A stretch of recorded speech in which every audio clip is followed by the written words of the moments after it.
Well, hello everyone. I hope you are taking care of yourself and others around you. This is a video on the first quarter moon in Cancer that is happening on March 16th and the energy leading up to the equinox.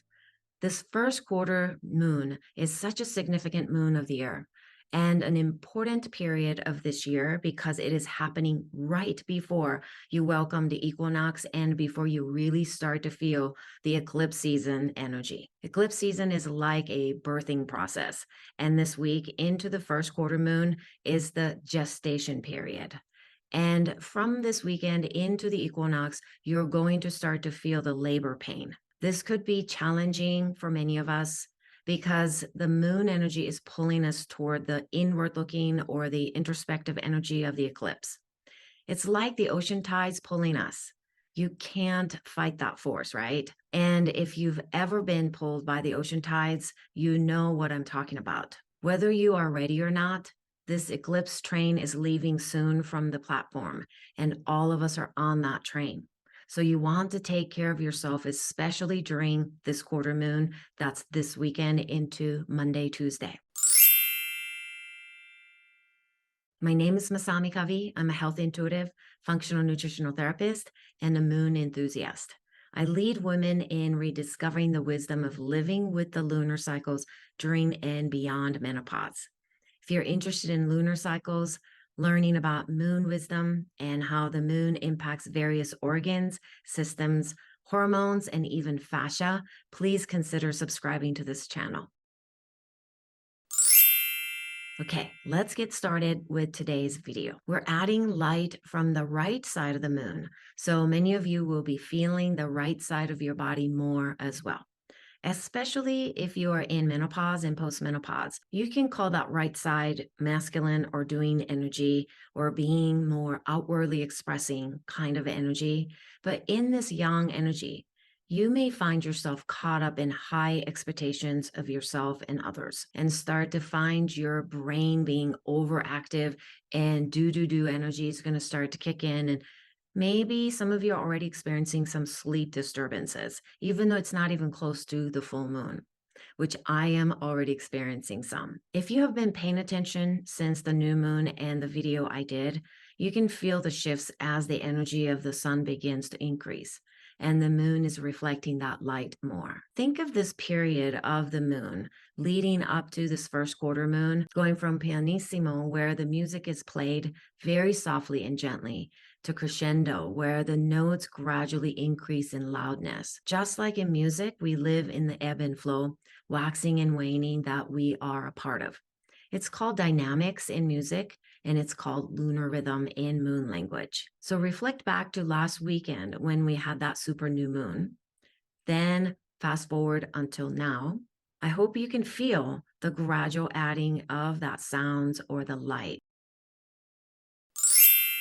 I want to quickly share a story about a disagreement I had with another health practitioner. When I brought up this idea that we hold both circadian rhythm, which is the cycle of the 24-hour cycle or the day cycle, and the circalunar rhythm, which is the 29.5-day cycle, and that we have biological needs based on not only the daily, but also the moon cycles. Well, this practitioner didn't like that idea. I shared with this person that there's a time to support certain organs more, and our internal fluids fluctuates depending on the waxing and waning moon. Ultimately, what I was suggesting was that we want to not only look at our 24-hour cycles, but also the monthly cycles and adjust our health practices, including nutrition, movements, food choices, supplements, and even maybe your sleep cycles. After decades of working with clients and with my own health crisis, I believe strongly that our diet and supplements must shift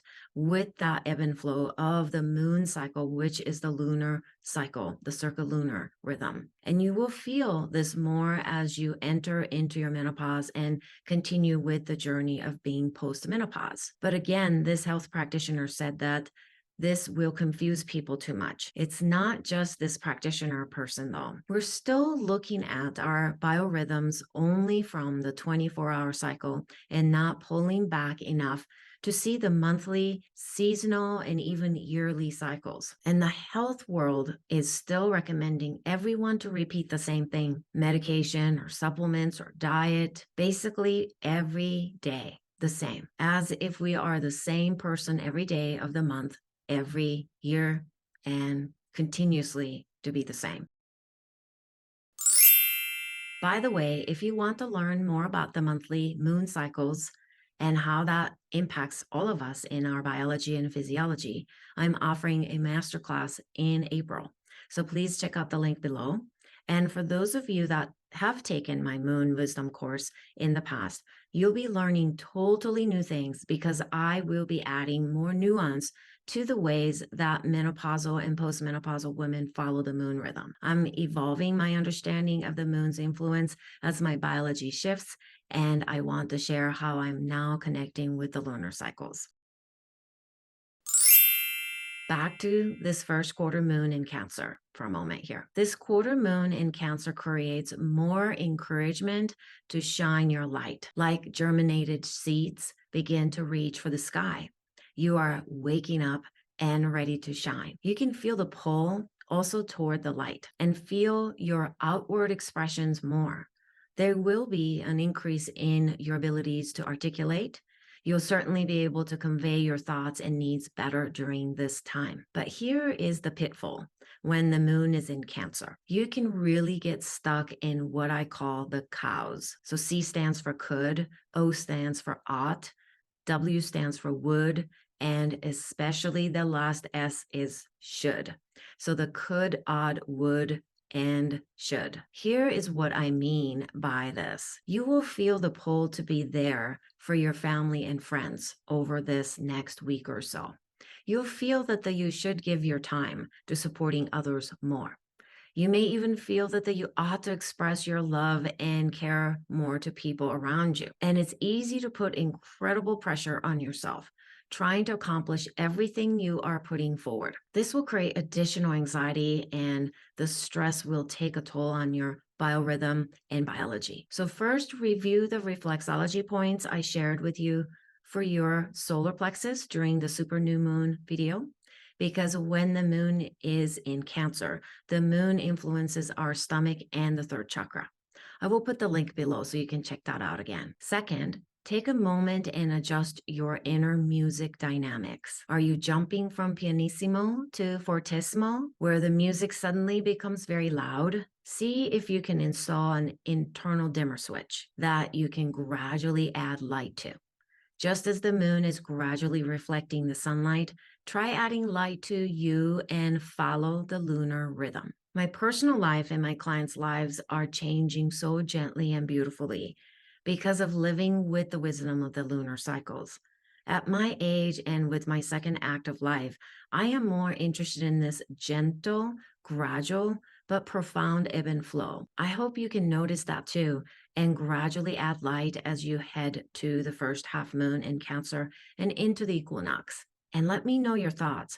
Let's create a community of luminous beings that are here to honor and live based on the monthly lunar cycles as well as the 24-hour cycles clock. So that is both circulunar and circadian rhythm. Looking forward to reading your comments and being with you soon again. Namaste.